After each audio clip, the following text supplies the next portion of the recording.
Hi there, and welcome to Bourbon Turntable. We are the show that blends the love of music with the love of whiskey. And tonight, I have with me, as always, Mr. Drew Crawley. Drew, how are you, buddy? Howdy, sir. I'm doing great. How about yourself? I'm doing well. I'm noticing some album cover art behind you there. I see a Thriller Yeah, album, and what is it? decided to switch it out. We got Stevie Wonder, got a little James Taylor, Mumford Yeah. and Sons, another Okay. James Taylor, and then a little REO Speedwagon. All right. Decided to switch it up. Fortunate to be dating someone with a significantly more substantial record collection than mine, so decided to Awesome. swap it out tonight. I love it. I love it. Benjamin Eves is usually with us. He cannot be with us as we're recording here tonight. He has distiller work that he had to do. So somehow that preempted him being on the show. But we will move on undaunted without him. And welcome to the show, I should say, Sir John Waddell. John, Thank you. Thank you. welcome, Thanks for buddy. having me. I'm very excited to have you on here. I think the first show we did, we were doing promos for Stave Bean, and back in September of last year. So we're very excited to have you actually on the show. And I'm excited to be here, man. Yeah. I love listening to y'all show, and I appreciate y'all having me on. Yeah. Plus, I love whiskey music and everything else. So Then this is your place. Then this is your happy place, John. This is your happy place. So we want to tell you just a couple of things before we get into more stuff with John. And I know this will be a lot of fun. But we want to tell you about the Bar Cart Co-op. Our show is a proud member of the Bar Cart Co-op, along with other shows such as Distiller's Talk with Alan Bishop and Christy Atkinson, and My Whiskey Den with Mike, Patrick, and Ben. You can tune into that show on Monday nights at 9 o'clock. Distillers Talks shows will launch typically on Thursday mornings. Our show is usually out on Wednesday mornings. So there's some great content for you and your bourbon and music experience. So one more announcement for you before we get into the heart of the show. Don't forget to like, comment, share, subscribe, hit that bell notification. Don't forget to comment if you're watching live in the chat. Leave a comment down below afterwards. Always remember that thumbs up. Thumbs up. Thanks, Mike. Appreciate that, buddy, as always. So we're going to talk with John here. So, John, tell us a little bit about your background, how you got into whiskey, because that preceded you getting into the coffee business. yeah. So for everyone out there, my name is John Waddell. I am the single barrel curator at Kentucky Peerless Distilling Company. So basically, in a nutshell, I get the pleasure of tasting the barrels when they're done aging, and helping our master distiller Caleb Kilburn and another distiller Nick Clee and Peyton Beal. And basically, we taste through everything when it's all the barrels when they're done aging. We help select the barrels that go into the single barrel program, which then I'll sell to private groups, restaurants, bars, liquor stores, basically anybody that's looking for that special barrel, and do a little bit of distillation and whatnot down there as well. And I started a coffee company during right after COVID in September with my business partner Corey Welsh, called Stave Bean Barrel Aged Coffee. So it's been quite a crazy ride. I got into this through bartending. Met Caleb, our master distiller, through a mutual friend, and I kind of came on to Peerless before we had rye whiskey or bourbon or anything out, and just kind of learned everything a little bit through our distiller, Caleb, and just kind of worked my way up through there. Yeah. Very cool. Well, I'll tell you this. Your talent as a taster of whiskey, as far as what your palate goes, is amazing. You came to one of our Bourbon Fellowship group a couple months ago. We're doing some blind tastings, and it's like, okay, did you read my notes? Okay, because you're nailing, almost everything just to the nth degree. It was very impressive. So that says a lot about what your ability and your talent is, and that shouldn't go overlooked. Well, I mean, I appreciate the kind words, but it's just it's one of those things like going to work every day. Obviously, we do everything responsibly, but I mean, we literally taste stuff every day, like different whiskeys, whether it's our brand, other brands, and you're just really trying to get a feel for what's out there, what people are doing, and certain flavor. Like obviously if people are something's got a great review, everything, you want to taste that whiskey. You want to see if you can see like what are people like enjoying and stuff, and I'm just really lucky and blessed to be working for the distillery I do. We're family owned, so we're not like a big corporate or anything like that. So I mean, there's 27 of us. So I mean, we're hands on training there. I mean, there is no like sensory specialist team or something like that going on. There's a select few that taste everything, and it's a lot of fun. If anything, just being able to taste all these different whiskeys and bourbons, and just blessed that I get to do what I do, I guess. Yeah. Well, very early on, I went on a tour there, and it was on a Saturday, and Corky Taylor, who is the owner, did the introduction part of the tour. And as far as I'm concerned, that's the best tour anywhere. if you can go on a Saturday and Corky is there and he does that part of the tour, there's not a better tour anywhere because his stories are fascinating. I like to call him Corky Gump because it doesn't matter. Like whenever time period that he lived in, like he's got a story. He's got some guy that he's met. Yes. Even like when we're out and about, like doing like work, like in different states and everything, like everybody knows Corky. Like it's just one of those things that. But he's also a very interesting man. He's done, he built a business from scratch. His family was distillers. He's the fourth. Him and his son are the fourth and fifth generation. The only generation that the distillery really skipped was the third, and that was his father. That's because he was off fighting wars with Patton. Just being an everyday guy. He was in. His dad was in World War II. He was Patton's right hand man. He was in Korea. He was the first officer in Vietnam. He was out there in the battleships during the Bay of Pigs. I mean, his dad was just a wild man. Yeah. So that was really the only reason he was never a part of that life. And luckily enough, Corky,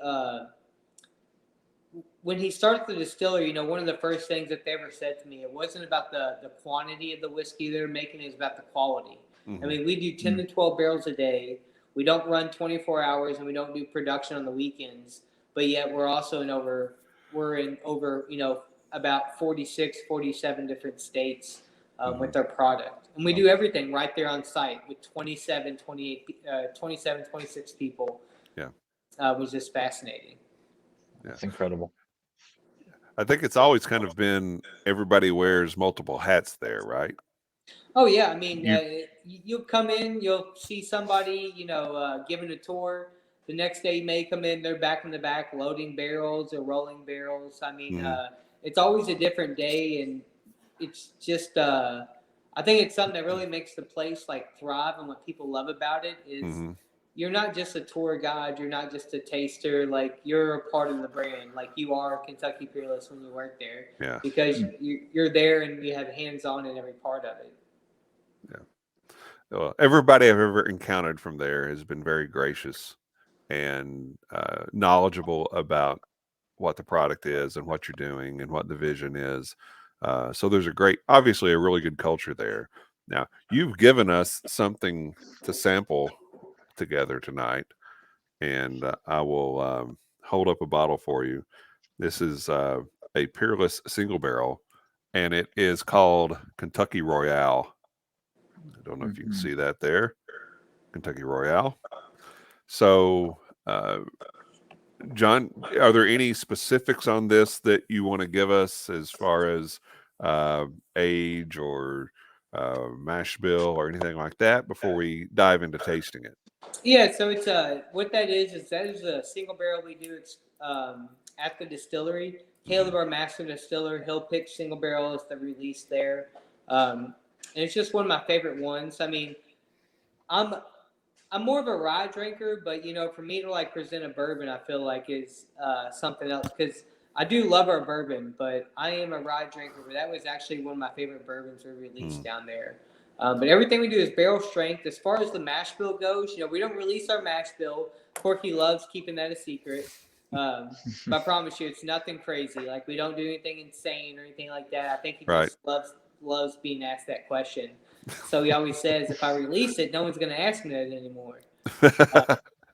But it's nothing. We get all our grains from Consolidated Grains, which is just about 20 minutes down the road from Peerless. Our corn comes from Kentucky, Indiana. Rye and barley, it's a little bit harder to grow, so it comes from like Minnesota, Wisconsin, that area.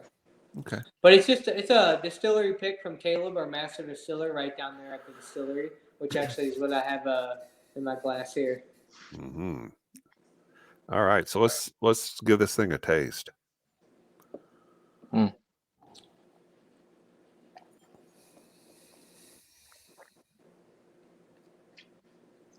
Man, that's delightful.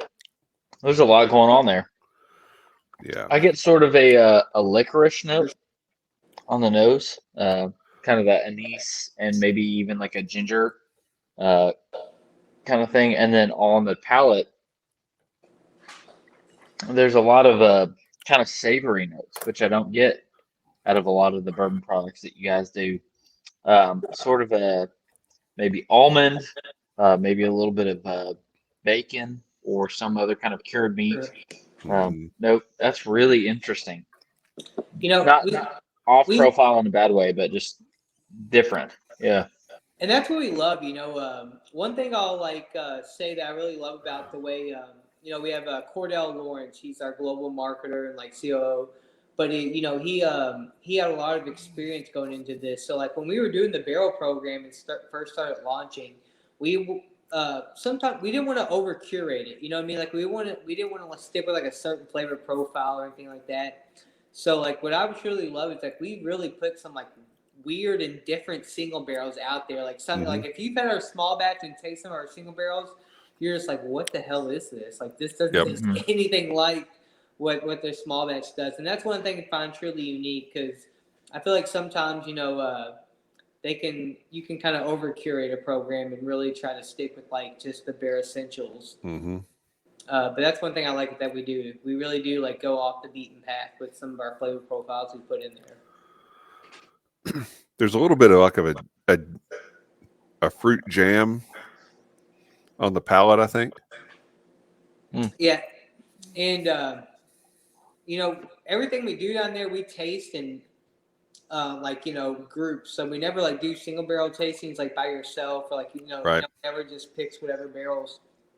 And one thing I love about that is Caleb, our master distiller, said, he goes, don't get hung up too much on tasting notes. Like think of like somewhere it takes you. Like everyone's like, oh, is it vanilla? Is it butterscotch? We're like, does it remind you of anything? Does it remind you of like love that cooking with your grandma, or like being at a barbecue grilling out? And I think that really helps you kind of narrow down stuff too. It's like a and when in full disclosure, I tried a little bit of this last night sitting on my deck, but what I got out of it was like a blueberry jam on a buttered croissant. I love it. There's your fat guy tasting note for the evening. But I mean, what's funny is we do get blueberry a lot in some of the tasting notes and things that we get. And the one thing I said about Kentucky Royale is like you said blueberry jam. One of the notes we used on it was like blueberry pastry. So if you ever had like what is it? I forget what they're called, but it's got a little bit of it's a square piece, got a little bit of blueberry with like the icing over it. Oh, a toaster strudel. Yeah, a Pop-Tart. A Pop-Tart. Like yeah. Like with a little bit of like the burnt edges on it. Yeah. There you go. So, John, while we're still talking whiskey, you work at Kentucky Peerless, as you said. Caleb is one of the youngest, kind of uh, master distillers that there is, and that Mhm. title has meant different things at different times. And initially, that was a title that Caleb, I believe, refused, if I remember correctly. Can you speak into what it means to work for somebody that young in the business but so well respected, and what that title means to him now? Yeah, I mean, the thing about Caleb is, when he came into it, and this is just, my perspective and like just from knowing him, he was like 21, 22 at the time. And, he fell in love with the science into things. So, like, it was never about like, oh, I love whiskey, love bourbon. It was like, hey, like, I love learning how this stuff works and how we make this. So, he grew up on that end, and he got a chance to work with like, Randy Allen, like Moonshine U, and all this stuff, and like Shadow People and Jimmy Russell, people like that. But you know, he not only did he not only did he get a chance to kind of like be the first distiller there, but when it came to like he programmed, coded, and designed our computer system there. Wow. He laid the piping system down. Like when it came to like top shop with like Vyndham and like the plumbers and the piping, he was the one telling them like, no, we need to run this through there. We need to have this pump here, that pump there. And not many people get to say that about a distillery they work out. I mean, they do things because that's how they do it there. Mhm. But he was really just a different kind of breed of person, is how I like to describe it. He's very humble about it, though. Like, you would never know just talking to him. But, he programmed, coded on the computer system, laid the piping there, was hands-on, like breaking the concrete down, running the jackhammer, literally building the distillery. So it's really nice to see, like, how just he put everything together. And he wouldn't take the term master distiller. He always said, I'm the head distiller here. He Mm-hmm. always said like those titles were deserving to people like Jimmy Russell, um, Mhm. what's Bill Samuel, like people like that over there. And it was actually funny. We had a Christmas party. I think it was two years ago, and no one told him. But Corky and them had like made a plaque and everything for him. And he came there, and they had like all wrapped up, and they gave it to him, and he like literally cried, like in front of like everybody at the distillery. He'll probably hate me for telling people that, but I mean, No, he won't. he's a very good dude, and he's so smart and he's so talented, and I think you know. He's so willing to like teach people too. Like that's where his true passion is. Like some people say like, oh, a master distiller, like they're only like a marketing or whatnot person, or, but like he's like true, like hands on the ground. Like I'm here every day, fixing the still, looking over the fermentation, tasting barrels. Like he much rather be in the distillery than out doing marketing work, Mhm. and that's Yeah. where he's most comfortable at too. Yeah. Oh, that's really cool to hear. Thank you for sharing your perspective as somebody that's kind of on the inside. That's awesome. Yeah. Yeah, he's nice too. Like I said, immediately when you talk to him. He's got that. He's from Salt Lake, Kentucky. It's about an hour outside of Lexington, and it's always funny when we used to travel and do marketing work together. We go up north, and as soon as he like opened up his mouth and his tasting, everybody like, "You're not from around here, are you?" Like they knew immediately. Like, where are you from? Like, you sound so different. Well, yeah. Okay. And here's Yeah. my whiskey. Try that Yeah. and see what you think. What kind of an accent does that have? Um, uh, so, at what point did you join? At what point in the timeline of things did you join Peerless? So Peerless closed during Prohibition. It was about 100 years later. Right. They filled their first barrel in March of 2015. I came on in July, I'm sorry, I came out in 2017, probably in September. Okay. We came out the first whiskey in 2017, our rye whiskey in July. So Yep. I've been there for, Actually, it was 2016. I'm sorry. So I Yeah. came out. Yeah. So I've been there for almost about 6 years there. Okay. So you got there before they released the first 2-year rye. Yeah. Yeah. And Yeah. it was always really crazy. Like it was, everyone asked, like, well, how did you get to do, taste whiskey? I mean, it was literally just like right place, right time. Like we were, barrels were becoming of age. They needed people pulling samples, so I was pulling samples, and Caleb, it was up to him to like make the first batch and to like, come up with some single barrels. Right. And I happened to walk through the lab, like literally walk through the lab. It was like 10:30 in the morning, and they were getting all these samples together we pulled. And he had said, "Hey, like, you used to bartend, like, taste this. What do you taste?" And I was like, "Oh, it's some caramel, vanilla, like, just, giving off my taste notes." He's like, Right. "All right, sit down right now." And I was like, "All right." And he's like, "We got to taste in this box." And he's like, "We got to find some samples, and we got to figure out what's good, what's not, what needs to sit back." And it was me, him, and Nick Clee, one of our other distillers. And the energy was just there. Like, we're tasting together. He's like, "What do you think about this one?" And what's very respectful about Caleb is he respects everyone's opinion. So like, even if he liked the barrel, and myself and Nick were like, "Man, I don't know. I think you're really reaching. Like, I get that you like this note, but like it has some youth on it here or there." And he'd be like, "You know what? Then just put it back." He never try to like trump anybody's opinion or say like, "No, this is gonna happen." Like, he's like, if anybody doesn't agree if this barrel is good enough, like, we hold it back. And I think that's what makes our barrel program and our batches continue to get better and be better, because we're always trying to improve on how we do things down there. Yeah. Well, so this Kentucky Royale is royal goodness. Really, really nice stuff. And it's so good. But the Yeah. problem with our single barrels is anytime like we have them, like they only last about 3 weeks down there, 3 or 4 weeks. We go through them because, like I said, tourism and everything right now. Like, if you're in Louisville, Kentucky, downtown, Monday through Friday, like the tours are booked solid through there. Yeah. Yeah. And I'll say this. You say you're a rye guy.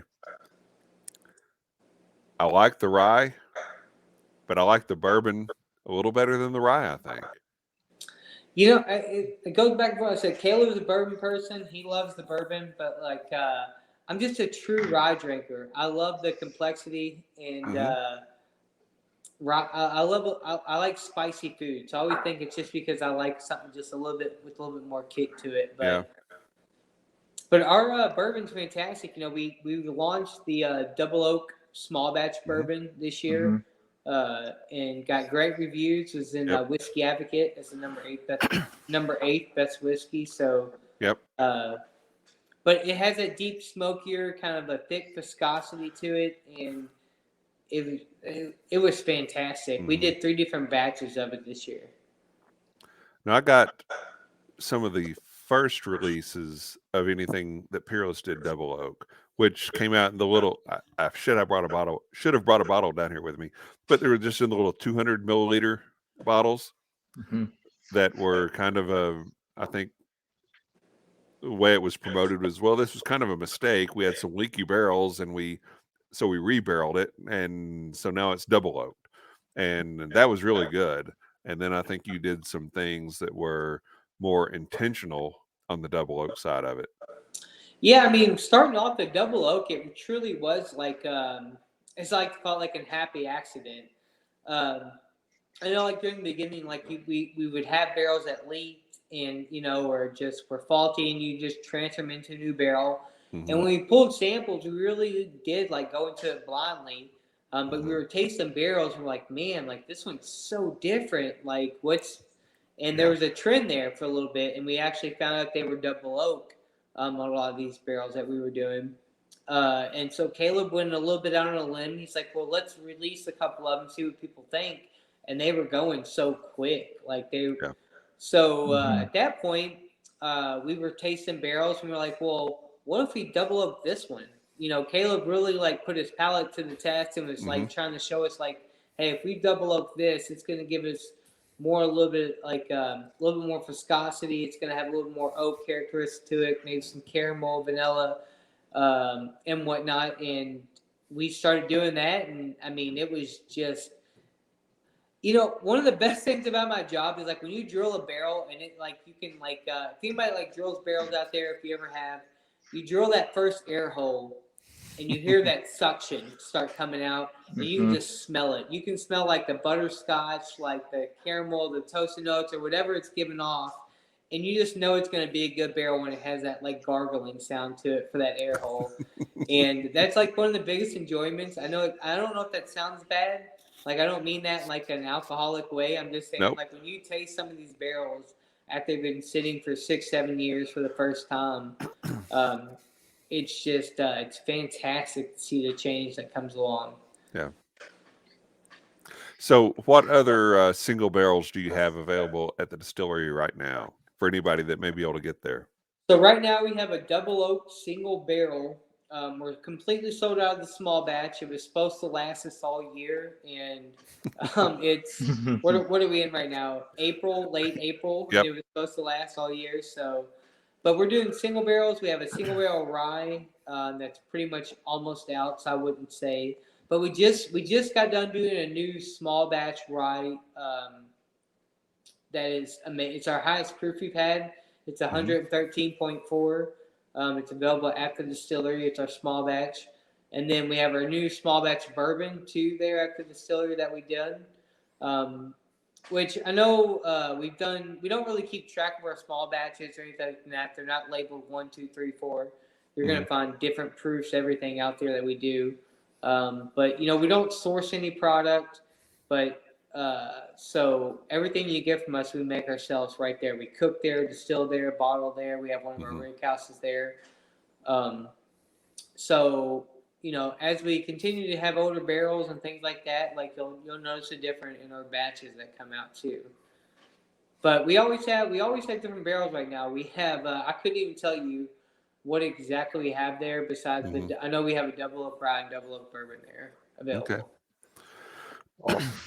Well, if you can get your hands on, especially the single barrels, because there's just some really unique flavors that you get from that, whether it's at the distillery or at your local liquor store. You need to give it a try because you're going to get some stuff that's really, really amazing. I've got one that I got from Justin's House of Bourbon that was called Burnt Ends. And it's just brisket in a bottle, man. It is fantastic. I love it. It's crazy. I mean, we've had I think Justin's is a big retailer of ours there in Louisville. I mean, they do a great job. They have a great staff there, and they specialize in some of their barrel picks that they do. But we only do 100 picks a year, so we do 50 rye and 50 bourbon. Oh, wow. So it's very limited too that we put out, which I think is I think it's really cool that we only do a few a year. Yeah. Rather than flooding the market with tons of picks and things like that. Like I said, it's quality over quantity. We're not worried about putting out the most. We just want to put out the best. Yeah. I love that. Can I ask you a question on that point? We have a lot of local retailers here in Louisville, people like Justin's, and then the one that comes immediately to mind is Westport Whiskey and Wine, which is, kind of the preeminent bourbon retailer here in Louisville. How do you guys handle the allocations and determining who gets what picks? Because I think, without speaking out of school here, there are a lot of people that are frustrated that are local retailers that have pushed, certain brands for a long time, and then they start to lose out on allocations, especially with bigger companies. How do you guys at Kentucky Peerless handle those kind of decisions in terms of? It's one of those things like we work. We have 3 tiers, so we work hand in hand with our distributors. So when it comes to like some single barrels, you have to take care of your retailers that sell a lot of your products. So, I mean, if you have a store that sells to, they're responsible for 90% of your sales of your small batch. You're going to give them pretty much whatever they want, like how many single barrels you want. You always have a good customer base. You take care of us. But you also think you have to reach those new groups every year too, right? Like just because they don't necessarily sell your small batch doesn't mean they're not worthy of getting a single barrel or promoting, that kind of stuff. But it's hard though because you want to take care of your distributors and everything else because they're out there pushing your brand. They have select accounts that they really like and that they think that need a single barrel. So it's like a give and take. It's always tell people like there's no right or wrong answer to like whether or not like you're good enough or you deserve a barrel. You just have to think like it's more than just you out there as well. Like we have so many counts and we're trying to reach. We if we made it up, like we would love for everyone to have a single barrel. Like I'm always what they call a yes man, and like I always get in trouble a little bit. Because they're like, hey, you got to stop telling people.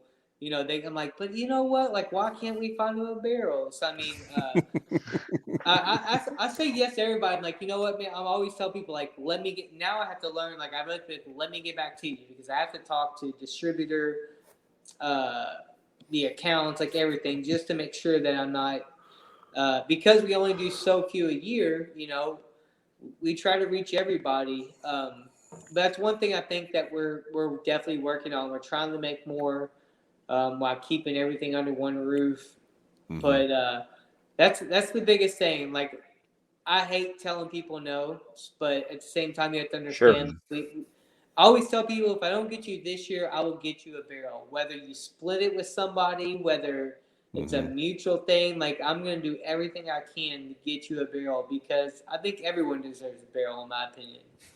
Whether you're new to the industry or it's not necessarily your fault that you can't sell, certain amount of bottles, this and that, but Sure. I don't know. It's a great industry though. I love that answer. I mean, there's so many special memories to be made. Everybody has a bottle that they gravitate towards, but just, to speak anecdotally, my girlfriend and I, we have a mutual connection and a relationship with the folks over here at Trouble Bar in Louisville, and they have a single barrel of your rye whiskey that's their thing, and that's what we drank on our first date, and so we've got that bottle on our bar and all that kind of stuff, and so I just love hearing the connection between what you guys are able to provide for different accounts versus the stories that people are able to make with those bottles. I think that's really great. So thank you for that answer. Oh yeah, Trouble Bar was a great pick, man. We did that, and I think they split it with Old Hickory in Pensacola. Katie Garrett, she runs a bar there. Friends of the show. Yeah, and it was a good time. I remember when they came in. Peyton Beal, she works at Kentucky Peerless too. She actually she made that connection happen. So she was from Pensacola. She does a lot of our marketing work, but helps taste the barrels and things like that. So she had like brought them in there, and they did like this big pick. I mean, it was a lot of fun, and they did like a bar takeover there at Trouble Bar too, and they came in town. Yeah, Katie's awesome. And they do great stuff down there. They have some excellent picks from obviously from Peerless, but from other places as well. So yeah, she's got like 3 bars down there. She's got the Old Hickory, the Kennedy, and then she's getting ready to open up a 3rd down there too. Yeah, they're all named after presidents. So I don't know what the 3rd one is, but yeah. So, but what I hear you saying is that Bourbon Turntable can come in and pick a single barrel, right? Absolutely, man. Hey, you all find a retailer, I'll make it happen. Trust me, I'll say. Well, yeah. I think we've got some friends in low places to make that happen. I think we can find a retailer. So, but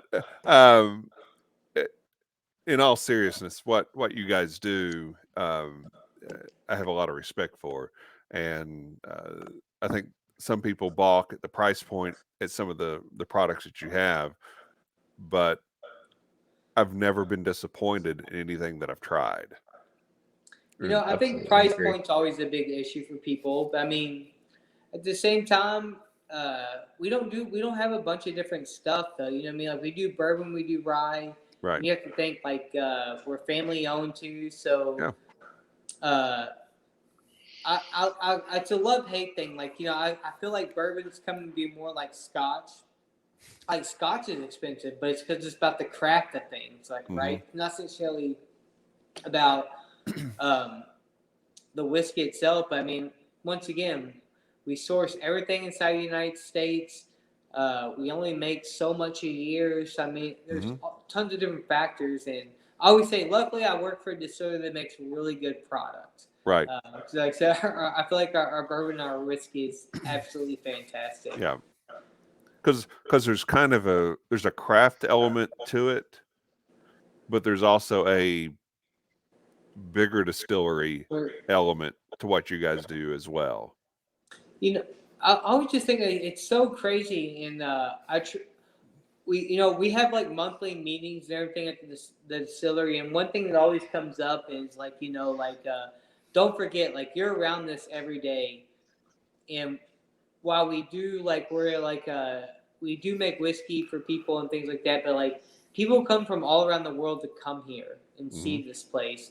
I think like sometimes like we forget that, and it's just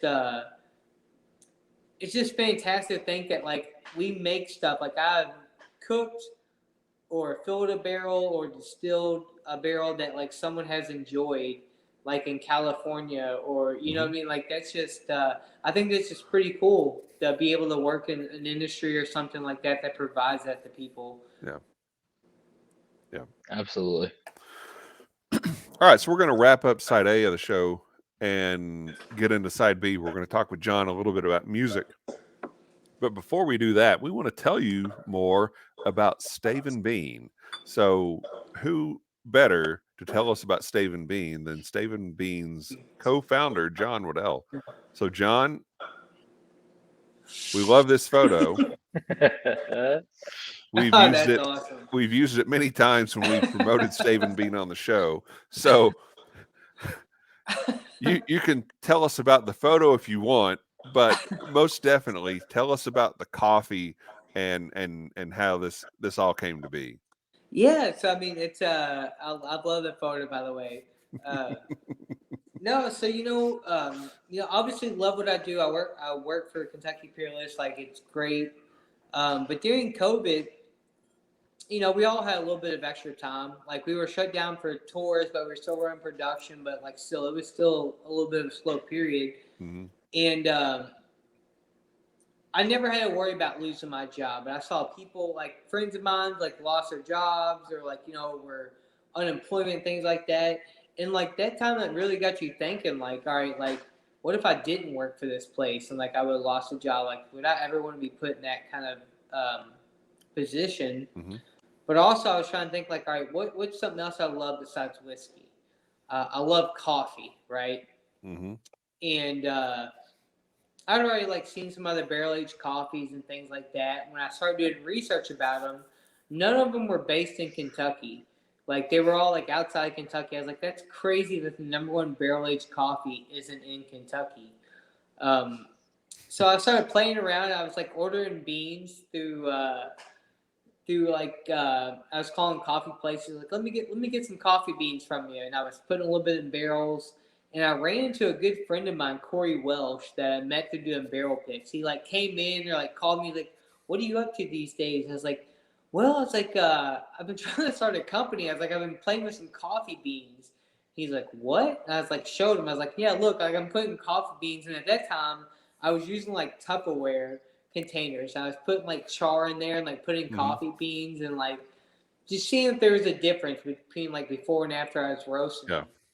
And I remember like he came in and I was like showing him, and like immediately he was like, I'm in. He's like, I'm in. He's like, what do we need to make this work? I'll get some coffee beans. I live in New Orleans, which he's an engineer for Shell. So he lives in New Orleans, like the biggest coffee port. He's like, I can get whatever beans you need. So next thing I know, like a couple weeks later, he's up there with 150-pound bags of beans. He's like, let's put them in a barrel.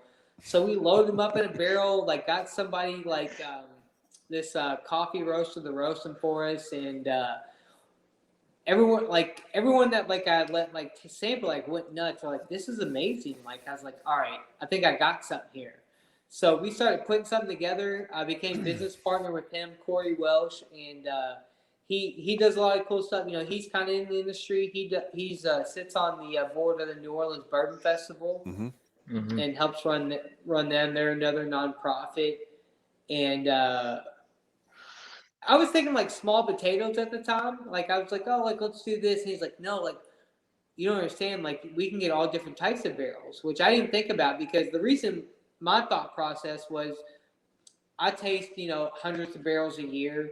And a lot of times, like after we dump the whiskey out, they get sent off back to the cooperage. And I wanted to like repurpose these barrels. I was like, I can recapture this flavor.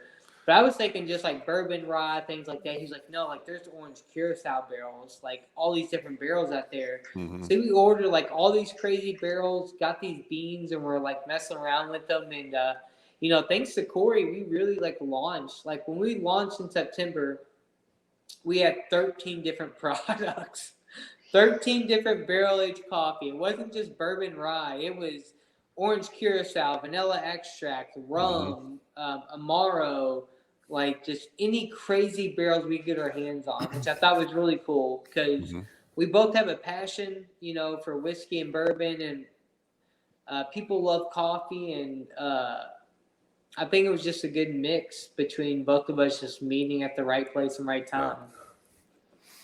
Well, really excited about the success that you guys have been having with it. And so just congratulations to you. And I know that it will continue, and just wish you all the very best with it. Yeah. Well, you know, one of the craziest things, like even with that, like one of the biggest successful things we had with it is like if you're a barrel group out there, if you have a single barrel, I will barrel age coffee in your barrel for you. Give you your own private label. We do 50 to 150 pounds. So that's like been a really big hit with it is like, you know, we've done Four Roses barrels, OKI barrels, all different types of barrels. Like if you want your own brand of coffee, we'll put it in there. And I think that's like been like one really cool thing because a lot of these bourbon groups have, you know, 500, you know, 100 plus members. Right. And many of them drink coffee. So that's what's really been pretty cool to see, like the different barrels we've gotten a hold of doing that. That is awesome. really cool. Yeah. Well, Stave Bean, if you were not familiar with it, you are now. And where can people buy this stuff? So we have an e-commerce website, you know, stavebean.com. We're in 6 different Krogers here locally in Kentucky. We're at North of Bourbon, Barn 8, LTS. So we're definitely getting our names out there. We just sold into Aero Bar. It's a catering company / like mobile bar in Nashville, Tennessee, which is pretty cool. She uses our coffee for like her pastries, cookies, all that kind of stuff too. Very cool. Awesome. Very cool. Well, check that out. If you're a coffee fan, even if you're not a coffee fan, you're going to know people that are, and they're going to have birthdays, or there's going to be Christmases. It makes a great gift. I have given several bags as gifts, and the response I always get back is just, wow, this is amazing. Where do I get this? So Stave Bean, look it up. You will not regret it one bit. So, all right. So, John, let's talk about some music. How about that? Hell yeah, man. That's what I've really been waiting for. All right. So, tell us what your first concert was. Do you remember that? First concert, dude. Yeah, but it's kind of lame. Like I don't want to tell people what my first concert is because I'd rather tell people what my second concert was. Most people's first concert is lame. Oh, dude, it was so lame. So there's a bar in here in town called Diamonds, but it used to be called, what was it? Was it Dave and Buster's? Shit, I think so, maybe. I forget what the name was, but anyways, they had a big basement bar, and I saw Story of the Year. Okay, for my first concert ever, and they had this big hit song called "Till the Day I Die," and like that was like the big thing, right? Like I went there with like I was a sophomore in high school, and it was like me and like 3 buddies with our girlfriends. But it was so lame. Like looking back, I'm like, God, that was so lame that we went there. So what but was my the second? My second concert was Slightly Stupid in 311 at the Riverbend in Cincinnati, and that was like the best concert ever. Like I love that concert. But yeah, that was such a man, it was such a bad Yeah. bad concert. Most people's first concert is something that their parents drug them to, or something they went to with their church youth group. That's Well, usually what we get for first concerts. no, see, like I love the music. Like I don't know, it was. I never like. I feel like people like hate. Like some people talk about like they hate the music their parents listened to growing up, but like Hmm. I always loved it. I remember my mom picking me up and listening to like what's his name, like Meatloaf Yep. and Bob Seger and like all those things. Like I remember jamming out to that like as a kid. So like I never hated that music. Like growing up, it was more or less I was afraid to listen to that music around people my age because not everyone enjoyed that music. That was the era of like when Eminem. Like I remember being like when I was in 7th and 8th grade. Yep.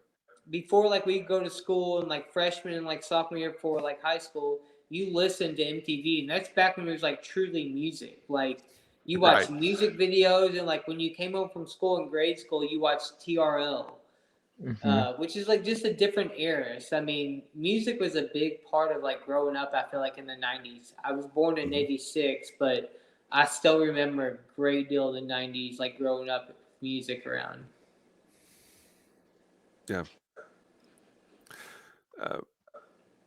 So, what was the first album that you bought? First album. Now we talking like cassette, CD, like what? Like We're talking anything. You're probably man. too young for 8-track, but No. yeah, anything. Well, I don't know exactly if it was the first, but the one that comes to mind is there used to be a place called FYE. Yeah. I don't even know Yep. if they're around anymore. I don't think they're around anymore.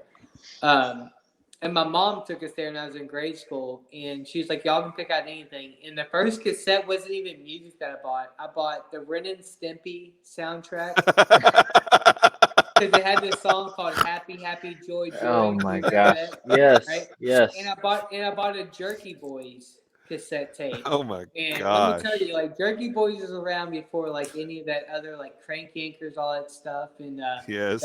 that was the two first things I ever bought on cassette tape. Yeah, and that stuff.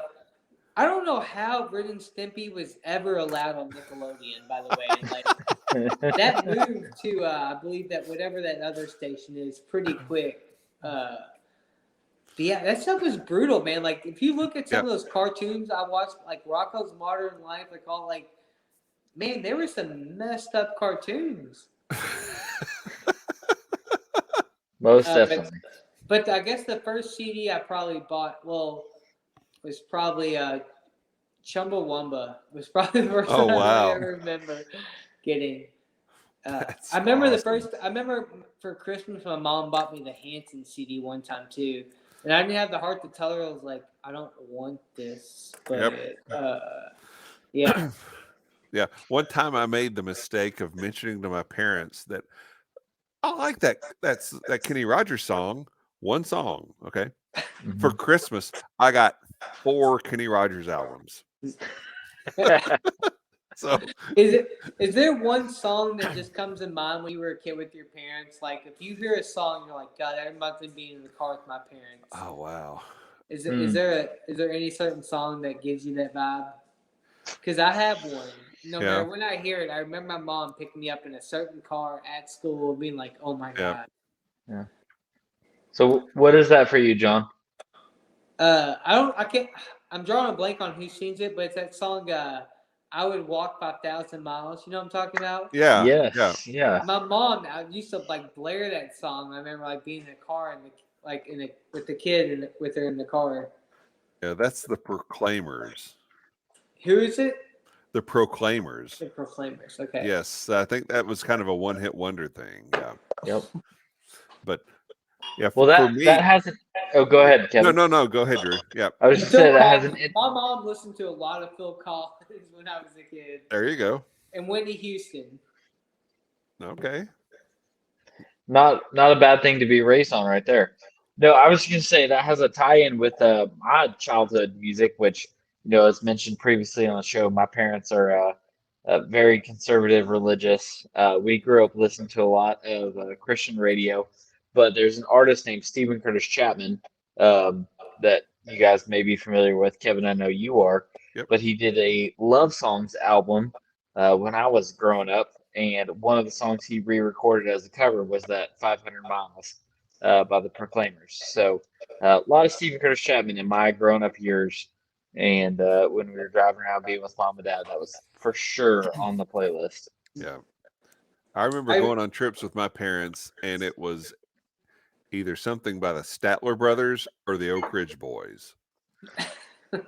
So real old school country stuff. Mm-hmm. See, I remember seeing like the music video to God, I mean, I guess I've been like in like so my mom worked in the mornings. Mhm. So like me and my brother would like get up for school and like we had buses that picked us up. So like my mom was really trusting we would get ready, but like we would always turn on like TV. I know it's like so random, but like I mean being a kid, like say I was born in '86. But I remember like getting up, like getting ready for school and watching like the music video to Tom Petty, Last Mhm. Dance with Mary Jane. Yep. Like all these like Mhm. random music, like it was truly cool back then to like be able to get up and like catch that music video before school, and whatnot. And there's a bunch of other ones. Alanis Morissette, right? Like I mean, Mhm. she was kind of big when I was young, and I don't know, it's just different times, I guess. No, I think we're cheating a generation out of real music videos and being able to experience that where you can't just click on YouTube, search it and find it and play it whenever you want. You kind of had to invest something into MTV Mhm. That and, or and wait till that came on. I grew up Catholic, and in fifth or sixth grade, we had to do this like Stations of the Cross, right? Like Mhm. thing, and you had to pick a song for every station. And I remember like being like listening to the radio, waiting for a song to come on, or like bumming a CD or cassette tape from somebody to play it and like record over songs. Like when Jesus died on the cross, I remember my song was "Spirit in the Sky" is what I played. Okay. Like when Jesus, Evergreen like Ball. it was There you just go. like it was Catholic schools were weird, man. Like we did like all this weird stuff. But I just remember that. That's awesome. I love it. So what's the music that you listen to now, John? Man, If I'm gonna hop in the car with you, no, if you come by and pick me up and we're gonna go pick a single barrel at Peerless, what's the song that what kind of stuff I'm gonna hear on your stereo? I feel like I go in moods, but like first off, if you get in my car and I don't have my phone plugged in, I keep it on classical. Like what is it, 90 points? Like it's what it just stays on. Like it's Yeah. always on there. But right now, I've been on a big Davy Crockett kick, or All Charlie right. Crockett. Sorry, Charlie Crockett. Yep. Charlie Crockett. Because he's coming to Bourbon and Beyond this year, playing Friday. Man, like I'm so excited to see him come. But my playlist is so random, like it really is. I use Spotify, Yeah. so like anytime I hear a song, like I save it to a certain playlist. So you'll hear anything from Slipknot to Young Jeezy to Charlie Crockett to Avett Brothers. To I mean, it's all over the place. It all depends about my mood. Yeah. I listen to a lot of podcasts in the mornings on my way to work, and and then it's usually Like music Bourbon I like Turntable. Like Bourbon Turntable, of course. Yeah, exactly. What about you? What are you putting on these days? Oh my gosh. Now I love getting home. So my two of my uncles passed away. My grandma, and I got all their vinyl because I have I'm big into like vinyl records. I have like Yep. 3 record players. I just love it, man. Just the aesthetic. I hate to be like one of those people, but like there's just something about it. Yep. And if you love vinyl, you know what I mean. Like that when you put that needle on the record, and you get that first little like scratch to it. Yep. And like that static and that music kicks in, man. It's just a different vibe. Like it's not about anything else besides like just the where it takes you. That little scratch that you're talking about Yeah. when the needle hits the vinyl, it kind of like elevates a sense of expectation Yeah. that okay, Yep. something's about to happen And I and always it's tell going to be people, great. yeah, if you don't have a vinyl record player, I always tell people it's the same thing as like when you get into a 2022 truck or whatever and you put on an oldie station compared to when you get into like a 1978 Volvo and you put on that oldie station.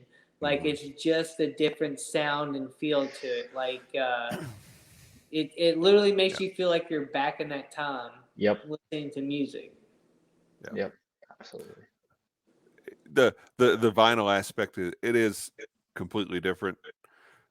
It's not convenient, and we as a society, as a culture, tend to gravitate towards convenience. What's convenient is playing something on our phone that plays through our car speakers or through a Bluetooth speaker we have in our house.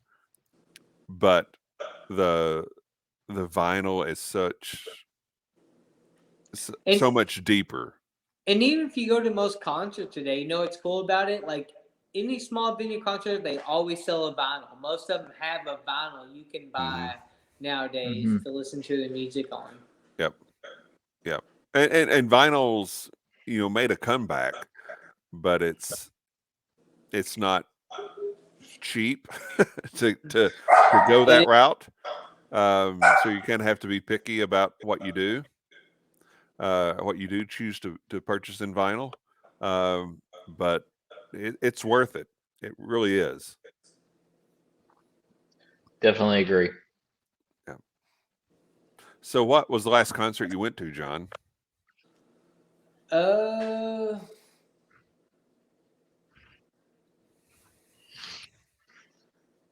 I'm trying to think. Last concert I went to. Probably Manchester Orchestra. Okay. Is that the last one I went to? Yeah, I think so. I think that was. I haven't been to a concert in a while, man. Like Yeah. it's been a good minute since I've been to a concert. What about you? What was the last time you went to? Well, I saw Chris Stapleton Thursday night. Oh well, actually, I saw Drew Crawley on Friday night. that's right. Yeah, We don't have to count that. Yeah. So I saw Drew Crawley on Friday night at Frankfurt Avenue Liquors, and that's always a great show.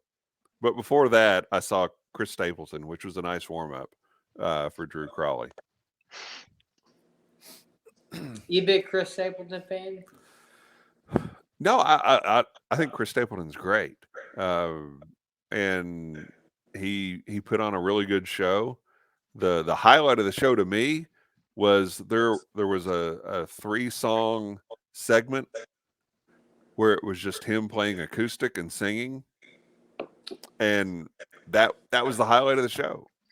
Actually, I know my last concert now. I take that back. Screw that. My last concert was amazing. So it's actually a cool story. I'm sitting out here. I live in Goshen, which is just about 30 minutes outside of Louisville. Like, you know, from my house to the distillery, it's 30 minutes. It's basically here from downtown, about 34. I went and saw My Morning Jacket. So my buddy calls me. He's like, hey, High Horse, they're doing a surprise show at High Horse downtown. Oh, wow. They're only taking 200 people. It's first come, first serve, wristband, whatnot. Dude, like I showered. I was downtown in like 24, 22 minutes, like down there. Got to see them. Like I'm talking like front row watching Jim James and like them just fucking jam out for like 3 hours. Oh, Probably that's one awesome. of the most solid concerts. Like, I mean, I could literally like almost touch this man. Like, which he's from Louisville, Kentucky, our hometown. So I mean, that was the last concert I went to, and it was such a good venue because High Horse, the venue, it's very personable. Like it's not like a stage; it's like a corner they put the band in. And they're like, "All right, you're gonna play right here." So that was actually the last concert I've been to.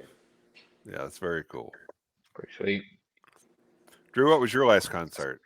I think the last thing I saw live, besides Kevin Niehoff, which is a good friend of ours playing out, the last one I saw was Glass Animals at the Palace. That was about 2 or 3 weeks ago. Okay. Here in downtown Louisville. They're a little bit more on the electronic pop side, not necessarily what I gravitate towards, but they put on an incredible show.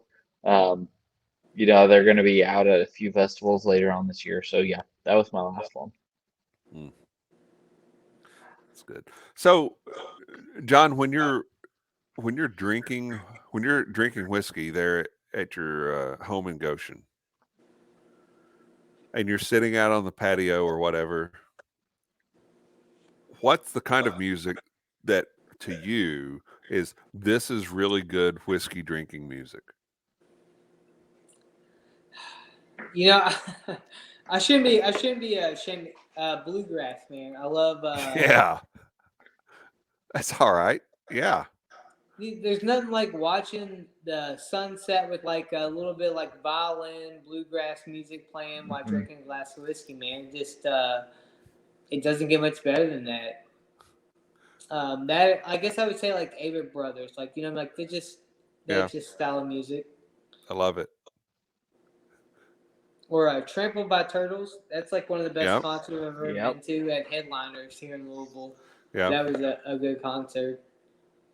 Yeah. All right, so we're gonna have to find a concert to go to together soon. Then I can see that needs to happen. Hey, let me know anytime. All right, well, we're gonna make that happen. But we're going to start wrapping up the show here, and John has been fantastic, and he's a very talented guy in terms of being able to taste whiskey. His palate is amazing.